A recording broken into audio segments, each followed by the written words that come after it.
abbaan manaa Atileet Galatee Burqaa inni duraa jechuudha. To'annoo seeraa jala hin oolle nu bira hin jiru jedhee jira jechuudha.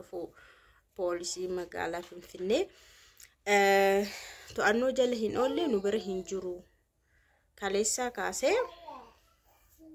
galgalaa kaasee jechuudha. Har'a ganama kanaatti wanti haasa'amaa ture odeeffannoo sobaati. Kanaafuu to'annoo jala hin oolle nu bira hin jiru jedhaniiti jiru jechuudha. Inde eessaa fidamee hammi kun wiziggibii hammi kun odeeffame. To'atameera to'annoo jala ooleera to'atameera asiifachiin wayne eessaa dhufe hammi kunis nagaan sidiibaa ta'uu kabajamtoota hordoftoota akkam jirtu nagaa keessanii ani baay'ee nagaa ku galata waaqaa ta'u baga jiraattan magaarra geessanii egaa erga Atileet Galatee Burqaa miidiyaa irratti dhuftee iyyattee booda odeeffannoo baay'eenis bahaatee jira jechuudha. Bifuma wal fakkaatuun abbaan manaa kiyya qabeenya kiyya nasaamee mana 11 keessaa mana 10 konkolaataa 5 keessaa konkolaataa 4 jetteeti jirti jechuudha. Akkasuma maallaqalli kan isheen naasofne baay'eetu jira. Kanaafiyyuu bifuma kanaan immoo warri maatii isaa jechuudha. Firoonni isaa tokko kan ani fira isaati jedhe obboleessa isaa fira isaa kan jedhu tokko as baheetii jira jechuudha. Miidiyaa irra taa'ee hin haasa'a. Anas na dhagahaa nus dhugaa qabnaa nus nu dhaggeeffadhaayyuu nunis dhugaa qabnaa jedhee haasa'aa jira jechuudha. Na Atileet Galateeni dhuguma atileetii cimtuudha.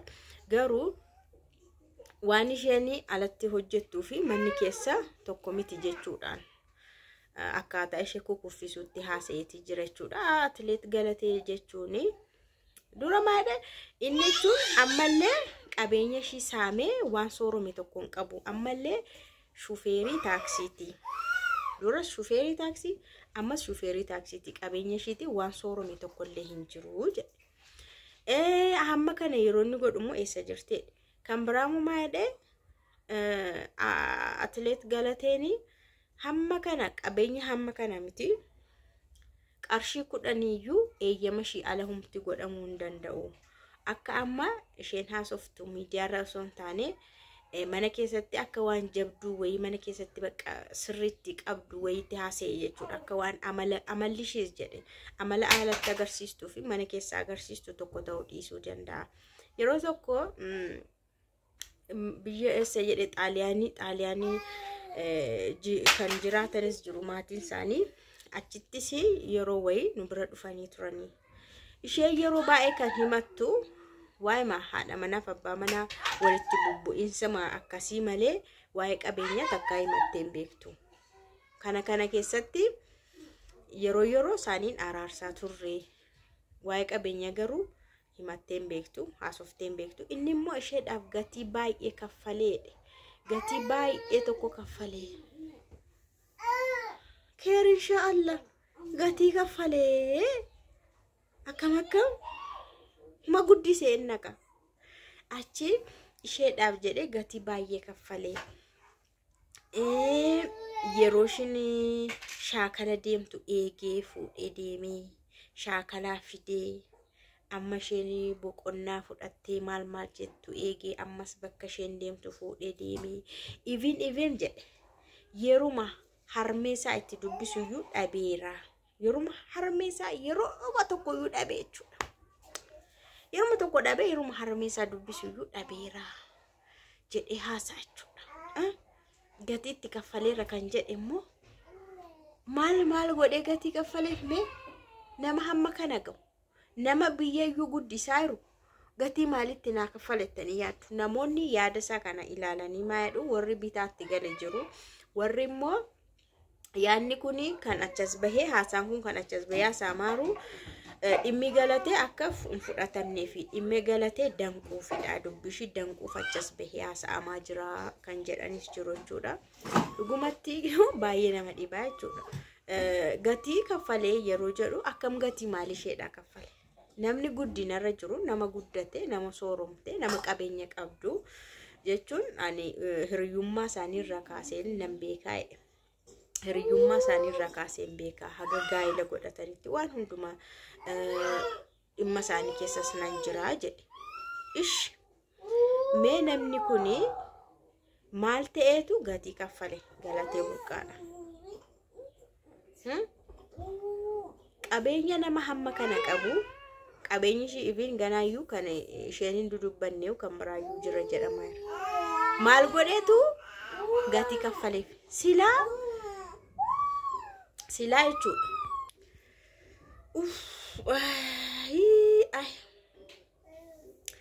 Egaa baay'ee tokko nama gaddisiisa oolmaa galattu carraan ishee akkana ta'uun mataan isaayyuu baay'ee nama gaddisiisa. Atileetiin hamma kana gahu guddoon akkasii waan baay'ee biyyaa goote akkanumayyuu nama abbaa manaa koo jetteen akkas miidhameera jettee miidiyaarra gadi baatee boo'uuniyyuu baay'ee nama saalfachiisa dhugaadhaa yoo dubbanne. Sirriitti nama saalfachiisas. Sila baay'ee kabajan malaaf baay'ee si bazaadhaan Amaariffaan si baza garmalee kabajan malaaf kunuunsatu malaaf egeessaniitu nama kan shiitee abbaa manaa shiitee miti kana uummannu akkamitti akka kunuunsuudhaaf uummannu akkamitti akka jaallatu mootummaan akkamitti akka kunuunsuudhaaf mootummaan akkamitti akka haamilee isaanii eegu badhaasa akkamitti akka kennu simannaa akkamitti akka godhuuf kun kunuunsa dhaba. Inna akkanuma ta'ee jettee as uftee haasawuun shiyyuu nama saalfachiisa duraan dursee jechuudha. Silaa namni kun kunumtu achi dhaga'amuu qabu. Kunuunsee nama akkasii kunuunsee miilla dhiqee maal nyaatta maal dhugda eessa deemta eessa bashannanta qabeenyi kan ishii yaa garuu akkas jedhee jabeessee filsis jedhee jiraachuu qaba ture malee egaa mbeeku gaa waan itti wal dhaban osuma wal dhabdeen jiraate illee akkas ta'uu qabu. Dhugumattis immoo atileetiin hamma kana geessu atileetii guddoon kuni baay'ee miidhamtee furmaata dhabnaan gara miidiyaa dhufte nama kamuu laala. Anuu kaka naafi nanni madhala la baay'ee na jeeqa. Himna kooti ol ta'e bakka anis himachuu kooti. Naa walumaa galattu atileetiin Galatee Burqaa dhuguma miidhamtu malee akkana taatu malee miidiyaarra iyyuu hin baatu. Namni tokko yoo furmaata dhabisa dhumaa ta'e gadi ba'ee iccitiisa miidiyaatti mataa beektu gaa namni guddoon akkasii kabajamtuun akkasii miidiyaarratti gadi baatee abbaa manaa koo itti yeroo himattu ulfaataadha garuu isheen isa dhumaa lubbuu ishiitiin waan sodaatteef dhufte.